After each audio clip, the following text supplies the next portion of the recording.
Assalamualaikum warahmatullahi wabarakatuh. Saya Rahmawati Safitri, jurusan Bahasa dan Sastra Arab IAIN Syah Nurjati Cirebon. Dalam mata kuliah Al-Madkhal ila Ilmi Lughah, saya akan menjelaskan mengenai definisi sintaksis. Secara etimologis, kata sintaksis dibagi menjadi dua. Yang pertama, dalam bahasa Yunani, yaitu terdiri dua kata, san dan tatain. San artinya dengan, dan tatain artinya menempatkan. Kemudian dalam bahasa Inggris, menjadi syntax, dengan arti ilmu kalimat.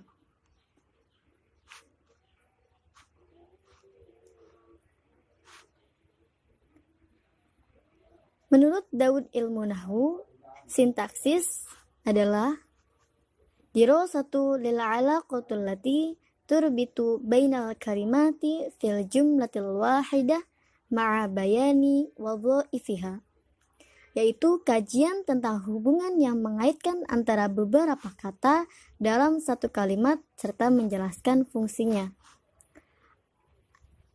Dan adapun menurut El-Dahdah menyebutkan bahwa ilmu nahwu adalah yubahasu fi ahwali awakhiril kalimati i'roban wa binaan au fi mawqi'al mufradat fil jumlah, yaitu mengkaji tentang akhiran kata baik berubah atau tidak, serta menganalisis posisi kata dalam kalimat. Kemudian fungsi sintaksis, yaitu mencakup istilah-istilah subjek, predikat, objek, dan keterangan. Ataupun dalam bahasa Arab, yaitu fa'il, maf'ulun bih, naibul fa'il, mubtada, khobar, maf'ul li ajli, maf'ul ma'ahu, wa maf'ul fihi. Kemudian kategori sintaksis, yaitu kata benda atau nomina, kata kerja, verba, kata sifat, adjektiva, dan kata depan, numeralia.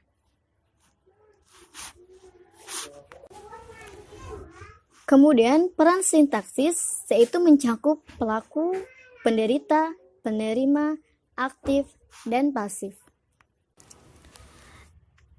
Dan adapun fungsi sintaksis dalam bahasa Arab, yang pertama ada al-marfu'at, yaitu isim kana, khobar inna, al-mubtada, al-fa'il, naibul fa'il. Kemudian yang kedua, al-mansubat, yaitu khobar kana, isim inna, al-maf'ulun bi, al-maf'ul mutlaq, al-maf'ul li ajli, al-maf'ul ma'ahu, wal-maf'ul fihi, wal-halu, wat-tamyidu, wal-istisna'u. Kemudian al-majrurat, al-majrur biharfil jar, wal-majrur bil idhafah. Kemudian at-tawabi', yaitu an-na'atu, wal-'atf, wat-tawkid, wal-badal. Kemudian kategori sintaksis dalam bahasa Arab, yaitu ismun atau nomina, fi'lun, verba, dan harfun, preposisi.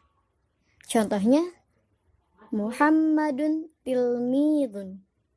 Muhammadun fungsinya menjadi mubtada. Tilmidun fungsinya menjadi khobar. Muhammadun kategorinya menjadi ismun. Wat-tilmidun kategorinya menjadi ismun.